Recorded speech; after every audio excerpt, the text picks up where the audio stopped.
नमस्कार, आप देख रहे हैं न्यूज नेशन। शाम के 4 बज चुके हैं। इस वक्त की अहम खबरें आपको दिखाते हैं, लेकिन शुरुआत अहमदाबाद से आए एक वीडियो की जिसमें रफ्तार का कहर देखा जा सकता है। इन तस्वीरों में आप देख सकते हैं कि कैसे एक तेज रफ्तार सफेद वैन आती है और सामने जा रहे महिला और उसके बच्चे को रौंदते हुए निकल जाती है। ये पूरी तस्वीरें सीसीटीवी में कैद हो गई। हमारी आपसे अपील है कि आप सड़क पर सावधानी से गाड़ी चलाएं और खुद भी सावधान रहे, क्योंकि गाहे बगाहे देश बदल जाता है, इलाके बदल जाते हैं, राज्य बदल जाते हैं, लेकिन तस्वीरें ऐसी ही आती हैं।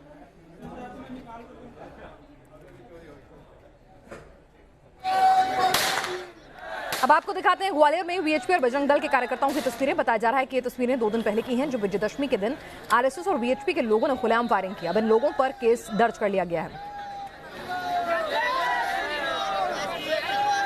आप देख सकते हैं किस तरह से इन तस्वीरों में खुलेआम फायरिंग की गई। राम के नाम पर किस तरह से तमंचे लहराए गए, ये इन तस्वीरों में नजर आ रहा है। ग्वालियर की तस्वीरें हैं दशहरे के दिन। यूपी के कानपुर से दबंगई का चौंकाने वाला वीडियो आया सामने। मामूली विवाद में दबंगों ने इलाके के लोगों को दौड़ा दौड़ा कर पीटा। इतना ही नहीं, बदमाशों ने घर के बाहर खड़ी महिला और बच्चों को भी नहीं बख्शा। पुलिस इस पूरे मामले की जांच कर रही है।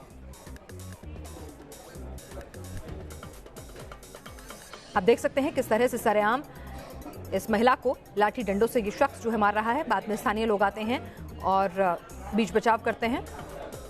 ये देखिए कि किस तरह से वहां पूरा हंगामा शुरू हो जाता है। मामूली विवाद में कहा जा रहा है कि बात मारपीट तक आ गई और आप देख सकते हैं कि एक बड़ी सी लाठी लिए हुए है शख्स और एक दूसरे को मारपीट रहे हैं। महिलाओं और बच्चों को भी बख्शा नहीं जा रहा। दिल्ली में पार्किंग विवाद में गार्ड को कुछ लोगों ने पीटा। गार्ड को आईसीयू में भर्ती कराया गया। दिल्ली के एक अस्पताल में मारपीट की घटना। बताया जा रहा है कि अस्पताल की पार्किंग में गार्ड ने युवकों से गाड़ी पार्किंग की स्लिप मांगी, जिससे युवक नाराज हो गए और मारपीट शुरू कर दी। पुलिस ने चारों लड़कों को हिरासत में लिया।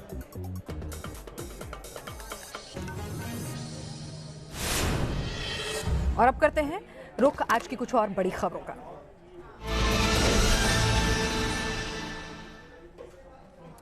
अब खबर पश्चिम बंगाल के मुर्शिदाबाद से, जहां बेरहमी से एक परिवार का कत्ल कर दिया गया। आरएसएस के सदस्य, उनकी गर्भवती पत्नी और 8 साल के बेटे को घर में घुसकर निर्मम तरीके से मार दिया गया। हत्या इतनी बेरहमी से की गई कि तस्वीरें दिखाई नहीं जा सकती। चाकुओं से पूरे परिवार को गोद दिया गया। कातिल अब तक फरार है और जांच के नाम पर पुलिस अंधेरे में है।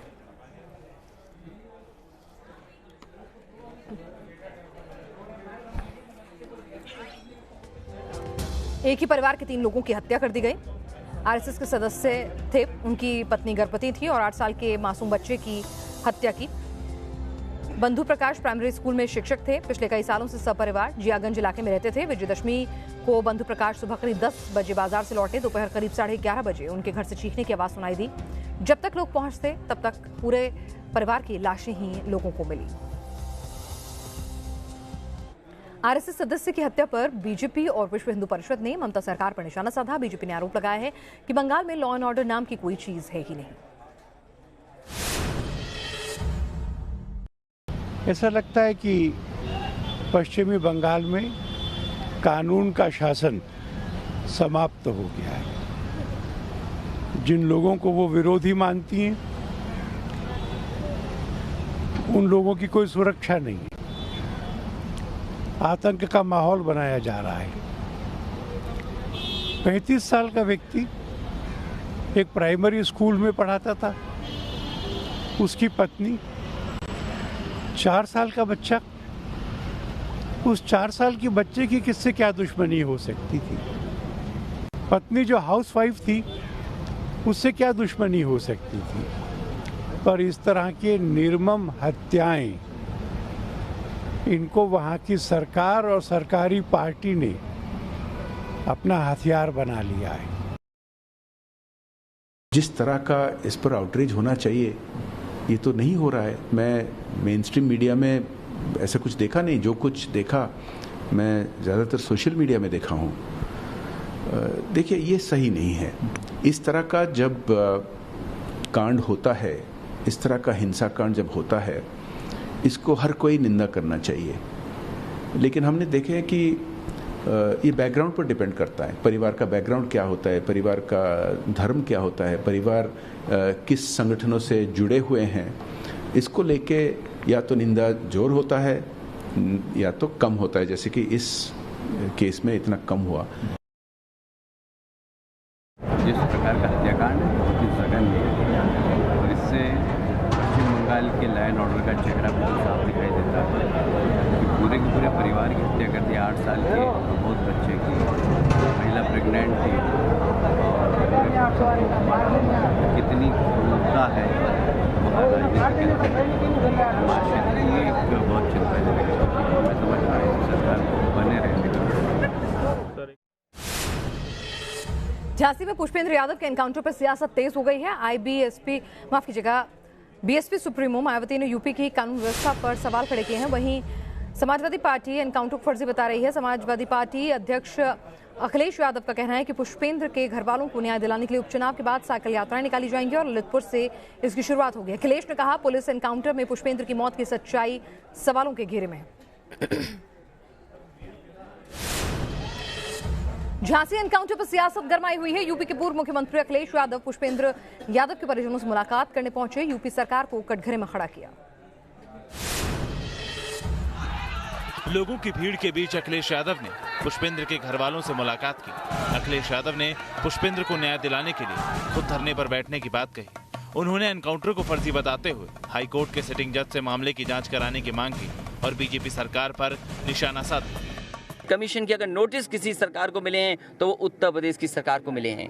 कस्टोडियल डेथ अगर कहीं सबसे ज्यादा हुई है तो वो आपके उत्तर प्रदेश में हुई है। दरअसल 6 अक्टूबर की सुबह मोट इंस्पेक्टर पर गोली चलाने वाले पुष्पेंद्र को पुलिस ने मार गिराया था। पुलिस के मुताबिक गुरसराय इलाके में पुलिस को देखकर पुष्पेंद्र ने फायरिंग की थी।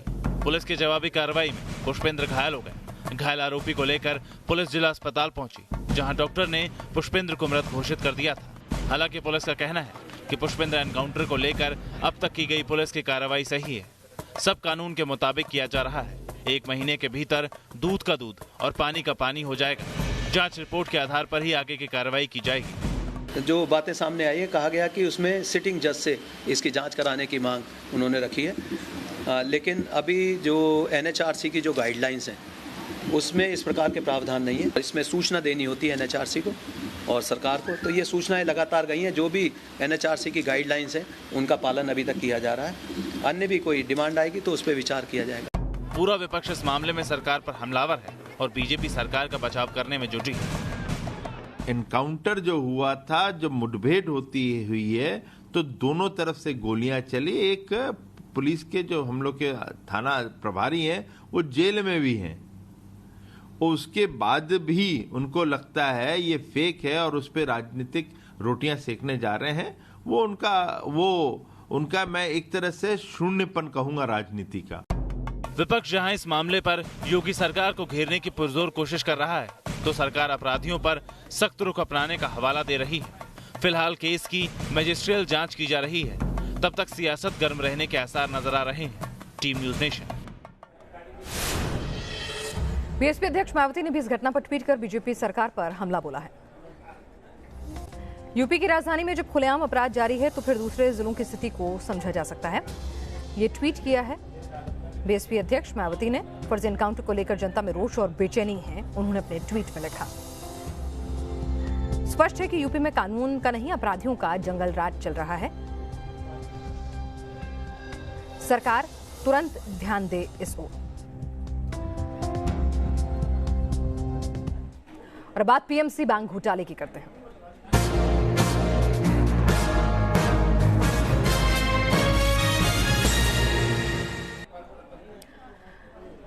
वित्त मंत्री निर्मला सीतारमण ने आज पूरे मामले पर बयान दिया है। वित्त मंत्री ने कहा है कि वित्त मंत्रालय का इससे कोई लेना देना नहीं है। आरबीआई पूरे मामले पर नजर रखे हुए है। आज मुंबई में बैंक के खाताधारकों ने बीजेपी ऑफिस के बाहर प्रदर्शन किया। लोगों ने वित्त मंत्री से भी मुलाकात की।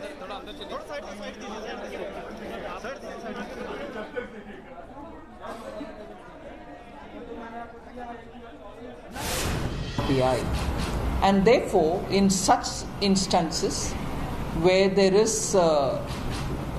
some malpractice and the boards get bypassed, the Reserve Bank is the one which takes care of placing a resolution, professional handling the whole matter and so on, which is what I've explained to the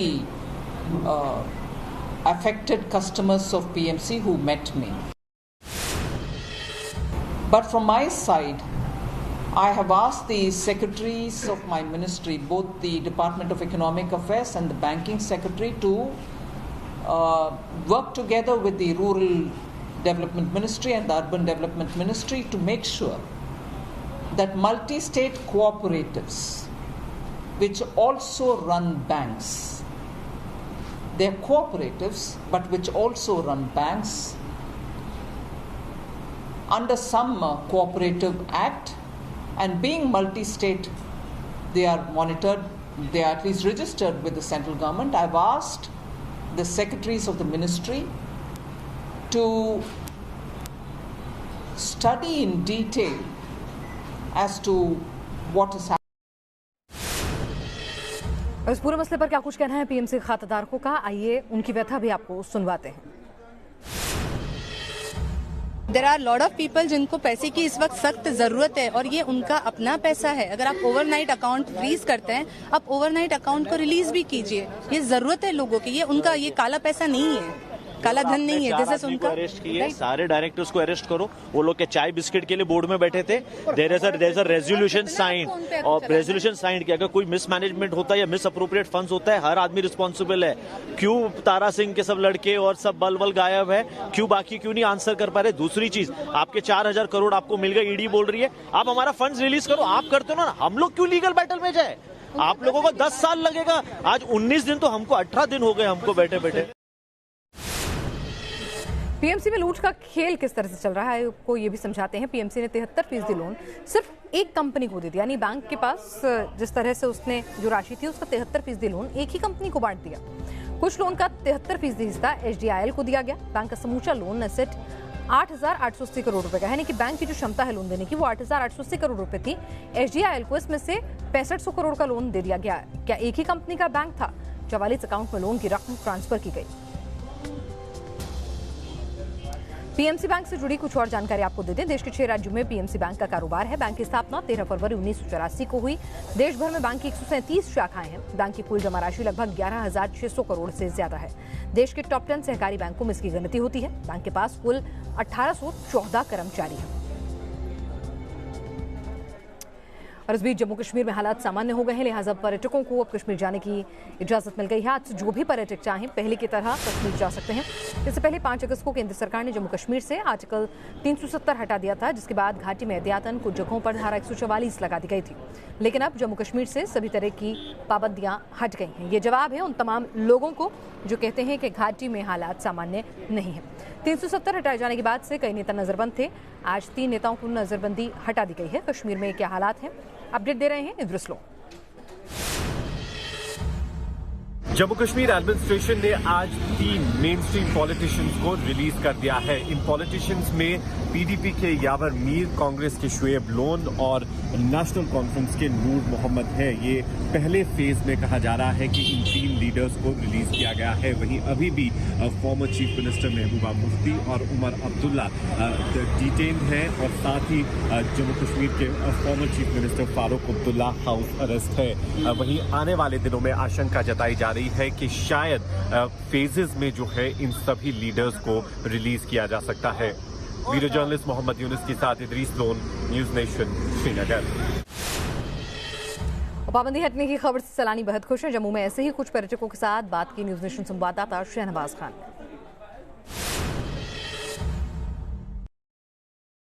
Jammu Kashmir से धारा 370 हटाए जाने के बाद सरकार ने tourist और जो लोग आ रहे थे कश्मीर और जम्मू, उनके लिए एडवाइजरी जारी की थी, लेकिन अब वो एडवाइजरी आज से हटा ली गई है और देश विदेश से जो भी पर्यटक हैं और साथ ही जो लोग जम्मू और कश्मीर दोनों जगह काम करना चाहते हैं वो आज से जम्मू कश्मीर यहाँ पर आ सकते हैं और अब लोग यहाँ पर आना भी शुरू हो गए हैं। आप देख सकते हैं कि इस समय हम जम्मू रेलवे स्टेशन पे मौजूद हैं और वंदे भारत में भी कई लोग जो हैं वो बैठकर आज यहाँ पर जम्मू पहुँचे हैं। माता वैष्णो देवी के उन्होंने यहाँ पर दर्शन किए हैं और अमूमन जो लोग माता वैष्णो देवी के दर्शन करते हैं उसके बाद वो कश्मीर जाना पसंद करते हैं, लेकिन एडवाइजरी के बाद वो लोग नहीं जा पा रहे थे।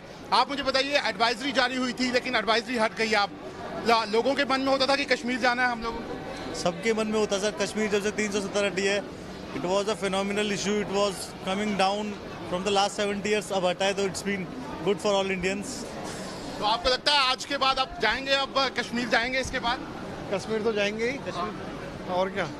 ये तो बहुत अच्छा डिसीजन है सरकार का 370 के लिए। और वंदे भारत में आए हैं, अगली बार भी इसी में आने वाले? हाँ जी, हाँ जी, अगली बार। आप देख सकते हैं ये सब लोग जो हैं वो यहाँ पर माता वैष्णो देवी के दर्शन करने के लिए पहुंचे हैं। अमूमन जितने भी यात्री यहाँ पर पहुंचते हैं, खासकर माता वैष्णो देवी के दर्शनों के लिए, उनकी प्रायोरिटी रहती है कि वो यहाँ पर जो कश्मीर है वहाँ पर भी जाकर आएँ और वहाँ पर भी दर्शन जो है वो यहाँ पर कर आए। लेकिन अमूमन अब जब तक एडवाइजरी थी तब तक काफ़ी मुश्किल यहाँ पर लोगों को हो रही थी, लेकिन अब सरकार की तरफ से एडवाइजरी जो है वो अब यहाँ पर वापस ले ली गई है। और जो भी लोग अब जम्मू कश्मीर यहाँ पर आना चाहते हैं, माता वैष्णो देवी के दर्शनों के बाद कश्मीर जाना चाहते हैं और कश्मीर के अलग अलग हिस्सों में जाकर कश्मीर की खूबसूरती को देखना चाहते हैं, वो अब जम्मू कश्मीर आराम से आ सकते हैं। वीडियो जर्नलिस्ट इजाज अहमद के साथ शाहनवाज खान, न्यूज नेशन, जम्मू।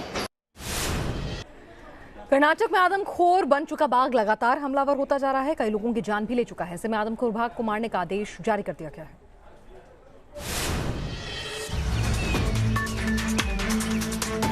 आदमखोर बाघ ने फैलाई दहशत, घरों में कैद होने को मजबूर हुए लोग।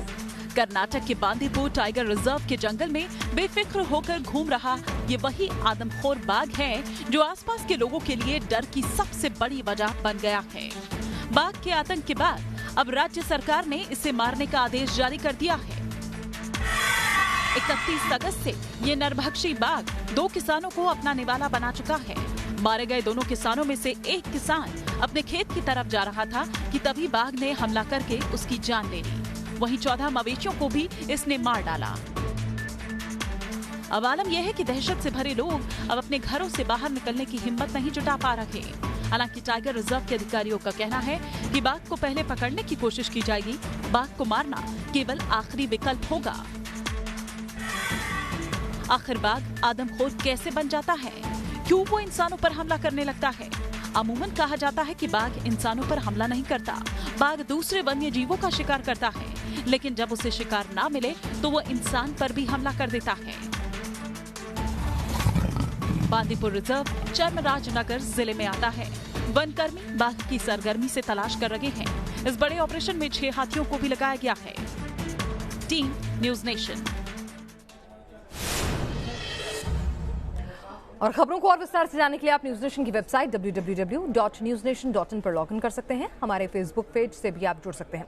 न्यूज नेशन के यूट्यूब चैनल को आप सब्सक्राइब कर सकते हैं। हर जरूरी खबर के लिए न्यूज नेशन के ट्विटर हैंडल को भी आप फॉलो कर सकते हैं। और पर्पल की ताज़ा अपडेट पाने के लिए आप हमारे ऐप को भी डाउनलोड कर सकते हैं। तो बने रहिए न्यूज नेशन के साथ, क्योंकि यहाँ खबरों का सिलसिला कभी नहीं थमता।